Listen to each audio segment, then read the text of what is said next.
जर जगाने तुम्हाला बोलण्याआधीच नाकारले तर काय होईल?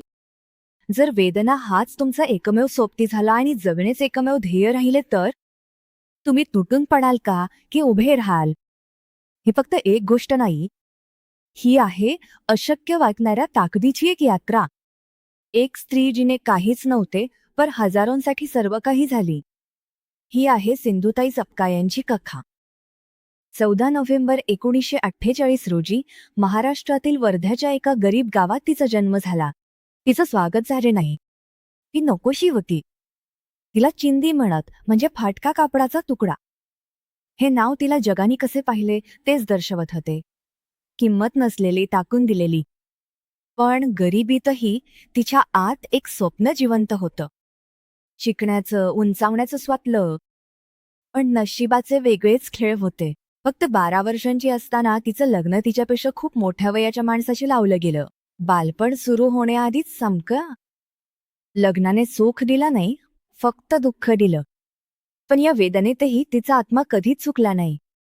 एक दिवस तिने असं काही पाहिलं ज्याने तिच्या आत्म्याला हादरवून टाकले. गावातील गरीब बायका ज्या जंगलातून शेण गोळा करत असताना शक्तिशाली जमीनदारांकडून शोषित होत होत्या. ना आवाज, ना न्याय, ना आशा. पण तिने धैर्य निवडलं. ती अन्यायाविरुद्ध आवाज उठवू लागली, परिणामांची भीती न बाळगता, आणि त्या परिणामांचा सामना तिला क्रूरपणे करावा लागला. तिला गप्प करण्यासाठी तिच्यावर खोट्या चारित्र्याचा आरोप करण्यात आला. गाव तिच्या विरोधात वळलं आणि मग आला सर्वात मोठा विश्वासघात. तिच्या स्वतःच्या नवऱ्याने तिला सोडून गेलं. 9 महिन्यांची गरोदर, मारहाण झालेली, तुटलेली आणि घराबाहेर फेकली गेलेली. हा क्षण जरा कल्पनाक आहे. एक बाई जिच्या पोटात बाळ आहे, प्रसूतीच्या उंबरठ्यावर. एकटी, बेघर, असहाय्य. ना कुटुंब, ना आधार, फक्त वेदना. आणि मग घडलं असं काही जे कुणीही कल्पना करू शकत नाही. जनावरांच्या गोठ्यात, असह्य वेदनेत तिने एकटीने आपल्या मुलीला जन्म दिला.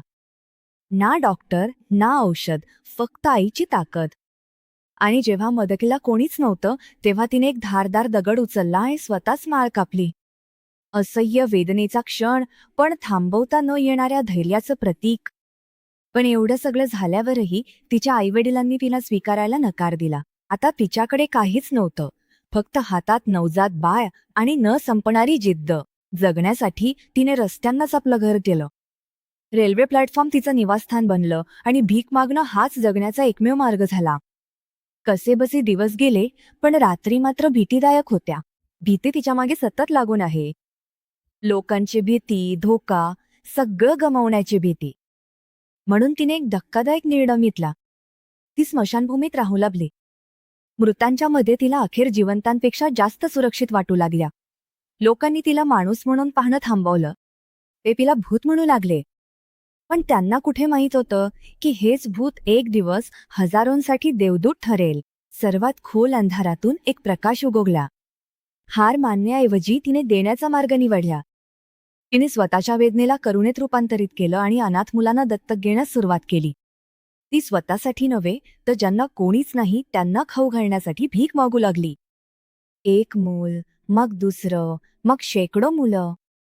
शेवटी ती माई झाली, 1500हून अधिक मुलांची आई. तिने आश्रम, घरे, भविष्य घडवली आणि असंख्य जणांच्या आयुष्याला पुन्हा हसण्याचं कारण दिलं. नकारातून सन्मानापर्यंत, टाकाऊपणातून हजारोंची आई होईपर्यंत सिंधुताई सपकाळ यांनी एक सत्य सिद्ध केलं. वेदना तुम्हाला उद्ध्वस्त करू शकतात किंवा तुम्हाला बदलूही शकतात. त्यांच्या आयुष्यातून आपल्याला शिकायला मिळतं की महानता सुखात जन्मत नाही, ती दुःखातून घडते. ती फक्त एक स्त्री नव्हती, ती एक क्रांती होती. ती एक आई होती. ती आशा होती. हे आहे अनसंग, ज्यांना काय विसरला अशा दंतकथांची गोष्ट. फक्त वन वर्ल्ड न्यूजवर. गणेश ब्रँड मोहरी तेल प्रस्तुत.